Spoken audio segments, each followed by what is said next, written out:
हाँ जी दोस्तों, welcome back. आज की जो सच्ची घटना है उसमें एक नपुंसक व्यक्ति अपनी नई नवेली दुल्हन के साथ संबंध बनाता है, सेक्सुअल रिलेशनशिप स्थापित करता है और दुल्हन की हो जाती है मौत। चलिए मैं आपको बताता हूं क्या है इस घटना की पूरी सच्चाई।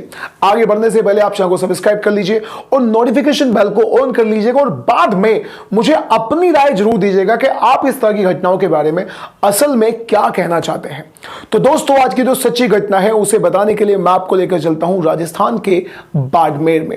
राजस्थान के बाड़मेर में एक सत्य प्रकाश नाम का व्यक्ति अपने दो छोटे भाई और अपने माता पिता के साथ रहा करता था। असल में उन लोगों का सब कुछ बढ़िया चल रहा था, लेकिन एक घटना ऐसी घट जाती है कि उनकी जिंदगी बदल जाती है। तो दोस्तों, जो उसके छोटे भाई थे दोनों की शादी हो रखी थी, लेकिन सत्य प्रकाश की शादी नहीं हुई थी क्योंकि वो नामर्द था। उसका शरीर काम नहीं किया करता था, वो नपुंसक था। हमेशा वो शादी से डरा करता था। लेकिन एक दिन उसके माता पिता उसके सामने एक लड़की का फोटो लेकर आते हैं। उस लड़की के फोटो को देखकर सत्य प्रकाश पिघल जाता है। उसकी उम्र 33 के आसपास हो चुकी थी, लेकिन इस लड़की की फोटो देखकर वो पिघल जाता है। उसका मन उस पर आ जाता है और वो शादी करने के लिए असल में तैयार हो जाता है। शादी करके वो उसको लेके घर पे अपने घर पर आ जाता है और शाम को सुहागरात का जब समय होता है, उसके घर वाले उसे हाथ में उसके दूध थमाकर उसे कमरे में भेज देते हैं। जब वो अपनी पत्नी के पास जाता है, उससे बातचीत करता है और धीरे धीरे उसके साथ में जब वो संबंध बनाना शुरू करता है तो दोस्तों उससे कुछ भी नहीं हो पाता।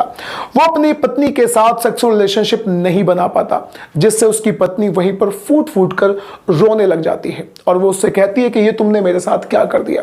अगर तुम इस लायक नहीं थे तो तुम्हें मुझे पहले ही बता देना चाहिए था। लेकिन दोस्तों, यहां पर सत्य प्रकाश उसे समझाने की कोशिश करता है और वहां पर वो एक सेक्सुअल पावर को बढ़ाने की गोली भी खा लेता है और उसके बाद अपनी वाइफ के साथ वो संबंध बनाना शुरू कर देता है। अब दोस्तों सुबह हो जाती है, लेकिन सत्य प्रकाश अपने कमरे से बाहर नहीं आता। जब घर वाले बार बार नॉक करते हैं तो उन्हें नजर आता है कि अंदर से कोई भी नहीं बोलता। दरवाजे को तोड़ दिया जाता है और अंदर का जो मंजर था उसे देखने के बाद हर कोई वहां पर दंग रह गया था, क्योंकि जो नई नवेली दुल्हन थी वो बिस्तर पर मृत अवस्था में पड़ी हुई थी। वो मृतक अवस्था में पड़ी हुई थी। चारों तरफ कोहराम मच जाता है। यहां पर लड़की के घर वाले भी आ जाते हैं। अब दोस्तों, यहां पर सत्य प्रकाश को ढूंढने की पुलिस बहुत ज्यादा कोशिश कर रही थी, लेकिन वो नहीं मिला। अगले दिन सत्य प्रकाश को आखिरकार पुलिस पकड़ ही लेती है और उससे जब पूछताछ करती है तो वो एक चौंकाने वाला खुलासा करता है और खुलासे में वो बताता है कि जब रात को वो अपनी पत्नी के साथ सेक्सुअल रिलेशनशिप नहीं बना पा रहा था तो उसकी पत्नी उसे बुरा भला कहने लग जाती है। सेक्स पावर बढ़ाने की गोली वो खाता है, लेकिन तो भी उससे कुछ नहीं हो पाता। फिर दोस्तों, इसी डर के मारे उसकी जो पत्नी है वो बहुत ज्यादा चिल्लाने लगती है और वो कहती है कि मैं चीख चीख कर चिल्ला कर गांव के हर आदमी को, हर रिश्तेदार को, तुम्हारे माँ बाप को इस बारे में बताऊंगी। उसके बाद सत्य प्रकाश बहुत ज्यादा परेशान हो जाता है। उसे अपनी बदनामी का डर सताने लगता है, तो वो अपनी वाइफ की तकिया लेकर उसके मुंह पर रख देता है और उसकी गला दबाकर वहीं पर दोस्तों हत्या कर देता है। अब सत्य प्रकाश को पुलिस ने अरेस्ट कर लिया है। उस पर क्या धारा लगेगी, क्या होगा, वो आप बताइएगा। क्या सजा उसे मिलनी चाहिए थी, वो भी आप कमेंट बॉक्स में जरूर बताइएगा।